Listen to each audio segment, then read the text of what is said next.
और आइए अब आपको दिखाता हूं प्राइम एट 4 प्राइम टाइम की हर खबर अपनी सही मात्रा में प्राइम एट 4 में आप पाते हैं। प्राइम एट 4 में आज क्या खास है, पहले वो देख लीजिए। आज आपको दिखाएंगे संसद में जब नेता प्रतिपक्ष राहुल गांधी ने सुनाई अभिमन्यु की कहानी। तो क्या हुआ, क्यों सुनाई उन्होंने अभिमन्यु की कहानी।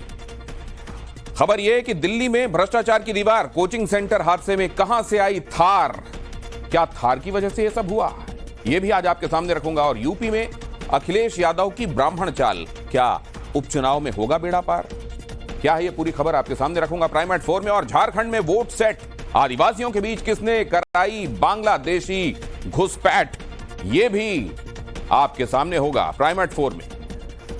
शुरुआत इस खबर के साथ कि दिल्ली कोचिंग सेंटर हादसे पर बीजेपी का आम आदमी पार्टी के खिलाफ जबरदस्त प्रदर्शन देखने को मिला।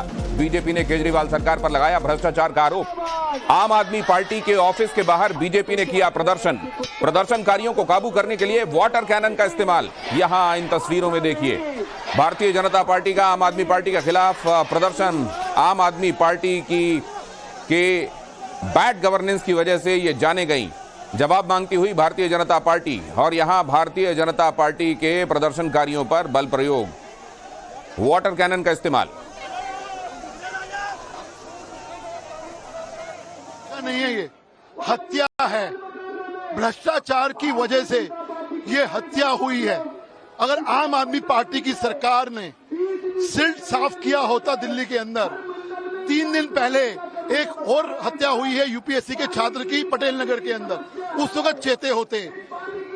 1 महीने से वहां के बच्चे चिल्ला रहे हैं, कंप्लेन दर्ज कर रहे हैं, एक्शन लिया होता, अन्यथा इस कंस्ट्रक्शन को रोका होता, अन्यथा इस काम वहाँ जो हो रहे हैं उसको रोका होता, तो ये हत्या ना हुई होती। मेयर भी वहीं का है, विधायक भी वहीं का, निगम पार्षद भी वहीं का, लेकिन कोई सुविधा नहीं।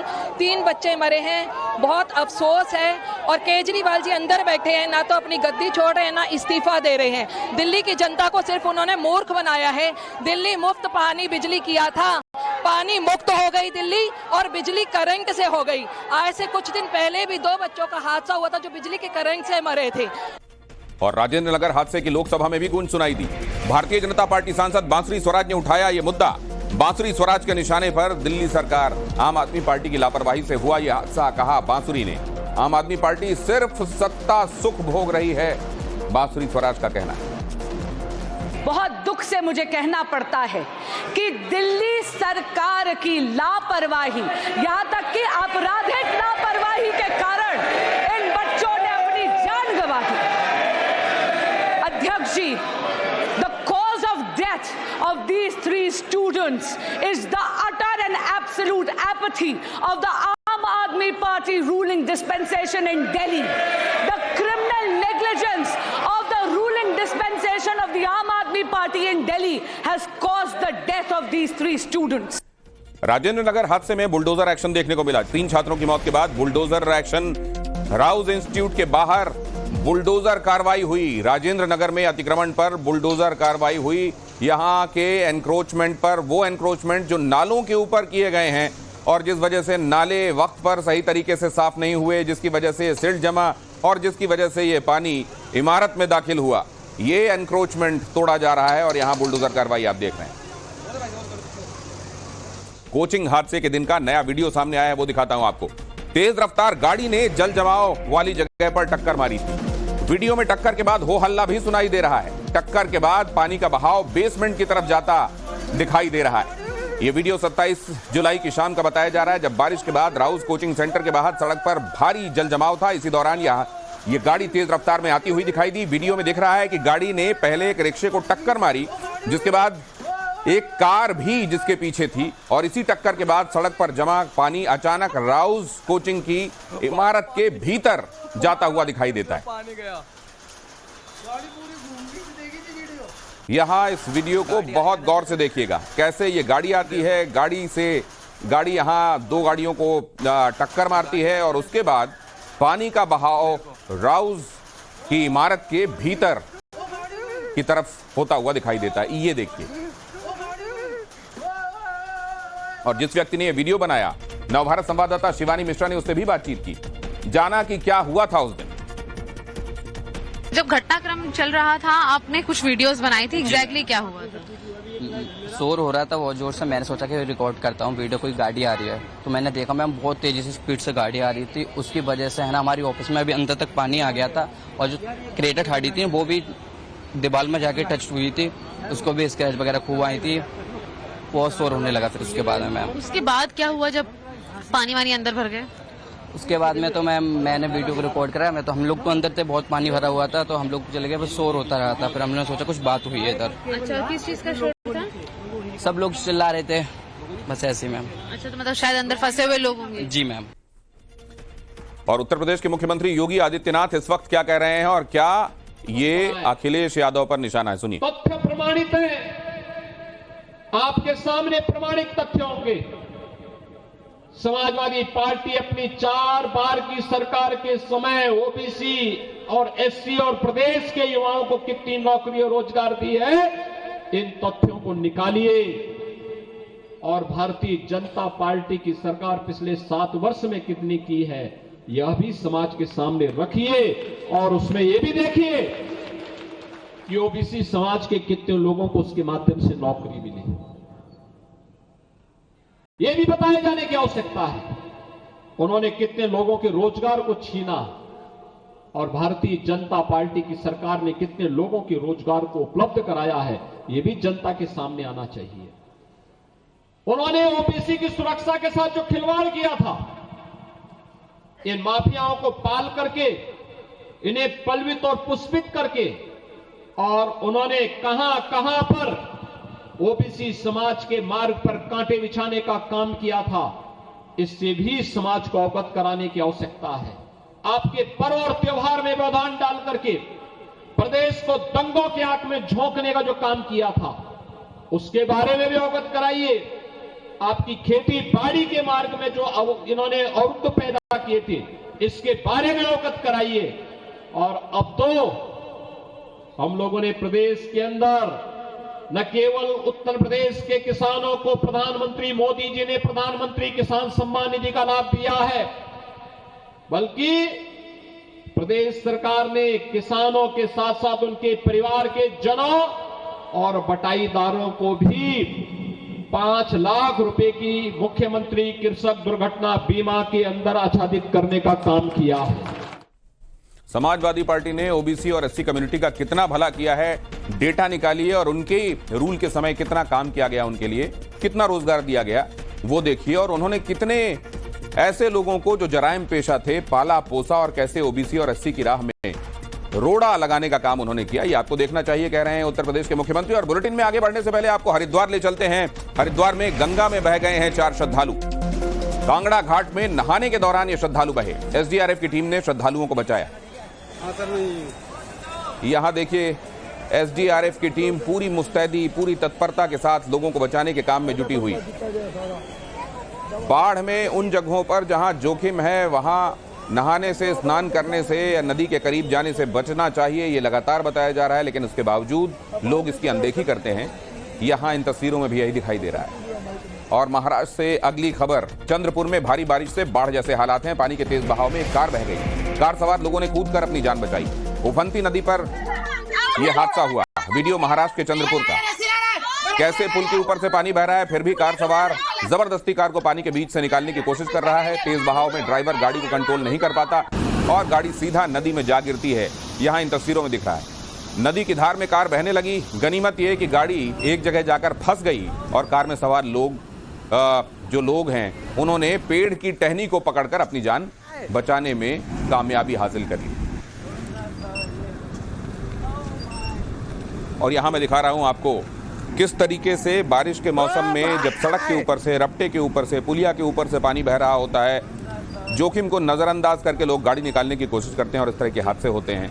कार ने कैसे यहां जल समाधि लगभग ले ही ली थी, लेकिन उसी वक्त एक पेड़ से निकली हुई टहनी इन लोगों के लिए एक बड़ा सहारा बनकर आई और ये बच गए, वरना कार सवार सभी लोग कार चालक के अति आत्मविश्वास की वजह से जान से जाते। देश भर के कई हिस्सों में मानसूनी कहर जारी है। जगह जगह पानी की मनमानी देखने को मिल रही है। मध्य प्रदेश का हाल भी वही है। छिंदवाड़ा देखिए, पुल पार करते वक्त नदी में एक व्यक्ति बह गया।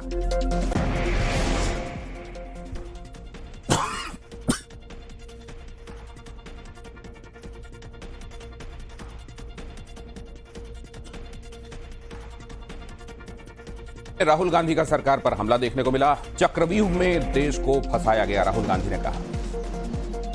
21वीं सदी में एक नया चक्रव्यूह रचा गया है। बीजेपी सिर्फ चक्रव्यूह बना सकती है, देश की संस्कृति चक्रव्यूह की नहीं है। राहुल गांधी ने संसद में बजट पर चर्चा के दौरान बीजेपी और मोदी सरकार पर बड़ा हमला बोला। उन्होंने कहा कि देश में डर की स्थिति है, देश में युवा किसान सब डरे हुए हैं। बीजेपी के चक्रव्यूह में हिंदुस्तान फंस गया है। बजट में किसानों और युवाओं के लिए कुछ भी नहीं था। राहुल के भाषण के दौरान संसद में जबरदस्त हंगामा भी हुआ। मैंने चक्रव्यूह के बारे में थोड़ी रिसर्च की और पता लगा कि चक्रव्यूह का एक दूसरा नाम होता है पद्मव्यूह, मतलब लोटस फॉर्मेशन। तो जो चक्रव्यूह होता है स्पीकर सर, वो लोटस के शेप में होता है, कमल के फूल के शेप में होता है। 21वीं सदी में सर एक नया चक्रव्यूह तैयार हुआ है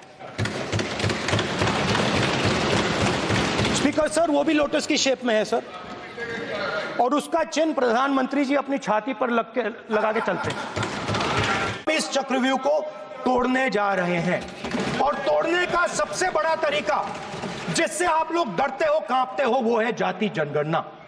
और जैसे मैंने कहा था कि इंडिया गठबंधन गारंटीड लीगल एमएसपी इस सदन में पास करेगी, वैसे ही मैं कह रहा हूं, आपको अच्छा लगे ना लगे, जाति जनगणना इस हाउस में, इस सदन में पास करके हम आपको दिखाएंगे। एमएसपी की लीगल गारंटी हो या जाति जनगणना, राहुल गांधी कह रहे हैं कि हम इसी सदन से पास करके दिखाएंगे। और अब खबर यूपी की सियासत से जुड़ी हुई ये कि यूपी में नेता प्रतिपक्ष के नाम पर सियासत जबरदस्त हो रही है। पीडीए को लेकर बीजेपी ने एसपी पर निशाना साधा है। पहले ए फॉर अल्पसंख्यक था, अब अगड़ा हो गया है, बीजेपी ने कहा। बीजेपी के आरोपों पर माता प्रसाद पांडे का जवाब भी सामने आ गया कि मैं सिर्फ ब्राह्मण नहीं हूं, समाजवादी पार्टी का कार्यकर्ता भी हूं। जब इन लोगों ने पीडीए की बात की थी तभी इन्होंने बोला था पिछड़ा, दलित और अगड़ा।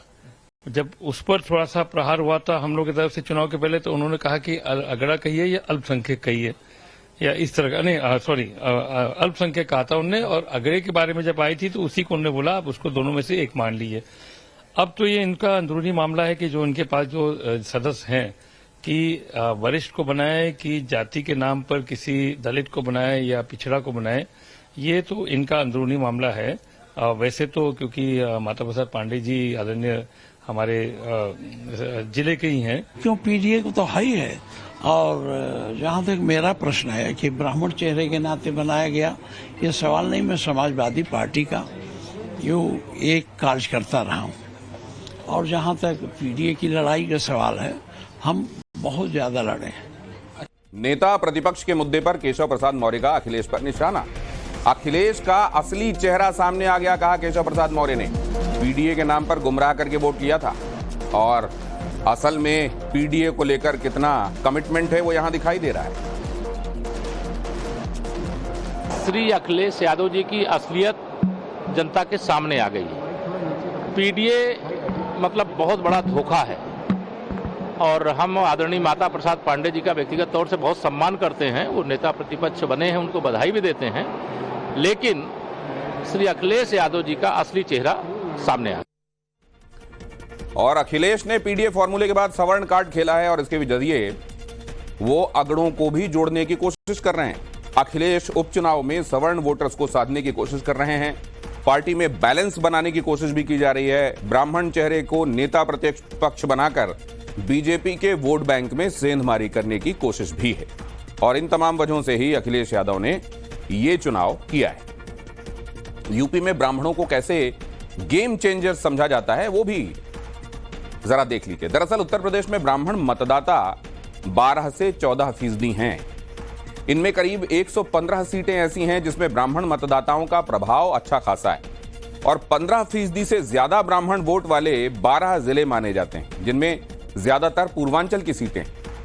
और वैसे वोट शेयर की बात करें तो ब्राह्मण वर्ग की आबादी मुस्लिम और दलितों की आबादी से कहीं कम है, लेकिन रणनीति के लिहाज से, स्ट्रेटजी के लिहाज से ब्राह्मणों का खासा दखल माना जाता है। गाजियाबाद में रिजर्व लेन में कार घुस गई तो उसमें तोड़फोड़ की गई। असल में जो लेन सड़क की इन दिनों कांवड़ियों के लिए आरक्षित है एक तरीके से, उसमें ये कार घुस गई तो कांवड़िए कितने नाराज हो गए जरा देखिए। गुस्साए कांवड़ियों ने गाड़ी को क्षतिग्रस्त कर दिया और ये गाड़ी भी जो है आप देख रहे हैं ये पुलिस की गाड़ी है। पुलिस की गाड़ी में तोड़फोड़। अब इनको कांवड़िए कहा जाए या उपद्रवी कहा जाए ये फैसला आप कीजिए। ये गाड़ी जाहिर है इस दौरान पुलिस के हाथ में व्यवस्था बनाए रखने का काम भी होता है और उस लेन से भी कई बार ये गाड़ियां गुजरती हैं जो असल में कांवड़ियों के आने जाने के लिए आरक्षित होती हैं। कांवड़ियों के लेकिन इस तरीके के व्यवहार को क्या सही ठहराया जा सकता है? और अब झारखंड ले चलते हैं आपको। यहां बांग्लादेशी घुसपैठियों के मुद्दे पर सियासत तेज हो गई है। सत्तारूढ़ विधायकों ने बीजेपी के खिलाफ मोर्चा खोला है। सत्तारूढ़ विधायकों ने झारखंड विधानसभा के बाहर विरोध प्रदर्शन किया। जिस प्रकार से आज सत्ता पक्ष से जेएमएम कांग्रेस से झारखंड की जनता पूछ रही है कि झारखंड के अंदर जो डेमोग्राफी बदली है, संताल परगना के अंदर जो आदिवासी की जनसंख्या घटी है, ऐसा बांग्लादेशियों के प्रति आपका ऐसा अगाध प्रेम क्यों है कि आप सदन में जवाब देने से, सदन में उत्तर देने से भाग क्यों रहे हैं? इस राज्य को अस्थिर करने का यहाँ डेमोग्राफी का बात करके जो मामले को उछाल रहे हैं वो अच्छी बात नहीं है, इसलिए हम लोग ने इसको विरोध प्रदर्शन किया है और ऐसे लोगों को माने जिसका नापाक इरादा है वो सबको खत्म करना है हम लोगों को यहाँ से। झारखंड के बाद अब आपको लेकर चलते हैं बिहार। बिहार में कांग्रेस आरजेडी गठबंधन पर पप्पू यादव बोले। पप्पू यादव ने कहा कि कांग्रेस को बिहार में अकेले लड़ने का फैसला लेना चाहिए। अगर कांग्रेस अकेले चलने का फैसला ले लेती है तो मैं गारंटी के साथ कहता हूं कि सभी की दुकानें बंद हो जाएंगी, पप्पू यादव ने कहा। कांग्रेस यदि अकेला चलने का निर्णय ले ली तो मैं आपको यह गारंटी के साथ कह सकता हूं यह कि मनीष सिसोदिया की याचिका पर अब 5 अगस्त को सुनवाई होगी। सुप्रीम कोर्ट करेगा सिसोदिया की याचिका पर सुनवाई। ईडी को जवाब देने के लिए गुरुवार तक का वक्त मिला है। सुप्रीम कोर्ट ने सीबीआई के जवाब को रिकॉर्ड में लाने के लिए कहा है। दिल्ली के पूर्व डेप्यूटी सीएम मनीष सिसोदिया को शराब घोटाले में उनकी कथित भूमिका के लिए 26 फरवरी 2023 को गिरफ्तार किया गया था। सिसोदिया ने 28 फरवरी 2023 को दिल्ली मंत्रिमंडल से इस्तीफा दिया था और सीबीआई और ईडी का आरोप है कि दिल्ली आबकारी नीति में अनियमितताएं हुई हैं। लाइसेंस धारकों को अनुचित लाभ दिया गया है, लाइसेंस शुल्क माफ कर दिया गया या कम कर दिया गया। दिल्ली शराब नीति में केजरीवाल की मुश्किलें और बढ़ गई हैं। केजरीवाल के खिलाफ सीबीआई ने कोर्ट में चार्जशीट दाखिल की है। दिल्ली की राउज एवेन्यू कोर्ट में यह चार्जशीट दाखिल की गई है। केजरीवाल को कथित शराब नीति घोटाले में मनी लॉन्ड्रिंग की जांच कर रही ईडी ने 21 मार्च 2024 को गिरफ्तार किया था और इसके बाद 26 जून को सीबीआई ने कथित भ्रष्टाचार के मामले में केजरीवाल को गिरफ्तार किया। ईडी मामले में पहले उन्हें जमानत मिल चुकी है, हालांकि वो सीबीआई की गिरफ्तारी के मामले में तिहाड़ में बंद हैं। इस मामले में उनकी जमानत याचिका पर दिल्ली हाईकोर्ट में भी सुनवाई चल रही है। एक बड़ा ट्रेन हादसा टल गया। 2 हिस्सों में बंट गई संपर्क क्रांति एक्सप्रेस। ट्रेन के डिब्बों से अलग हुआ इंजन। डिब्बों के अलग होते ही आसपास हड़कंप मच गया। जानकारी के मुताबिक हादसा समस्तीपुर के पूसा स्टेशन के पास संपर्क क्रांति एक्सप्रेस के 2 हिस्सों में बंट जाने के समय हुआ। ट्रेन के 2 हिस्सों में बंटने की सूचना मिलते ही यात्री बेहद घबरा गए। ट्रेन के कोच में अफरा तफरी का माहौल बन गया। बताया जा रहा है कि ट्रेन के ड्राइवर को पता ही नहीं चला कि कुछ कोच ट्रेन से अलग होकर पीछे छूट गए। जब ट्रेन कुछ दूर आगे निकल गई तब जाकर उसे इस बारे में पता चला, जिसके बाद इमरजेंसी ब्रेक लगाकर ट्रेन को रोका गया।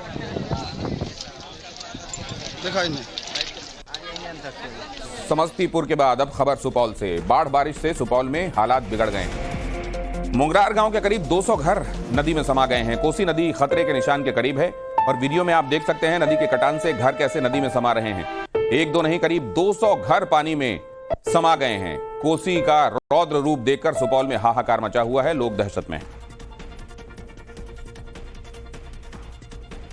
और यह खबर हिमाचल से। शिमला में ऑकलैंड भराड़ी रोड पर लैंडस्लाइड देखने को मिला। बड़ा मोड़ के पास भूस्खलन से ब्लॉक हो गई ये रोड। लैंडस्लाइड का ये वीडियो आप इस वक्त देख रहे हैं। दरकते पहाड़ से लोग बाल बाल बचे हैं। यहां की आवाजों को सुनिए और देखिए इन तस्वीरों को।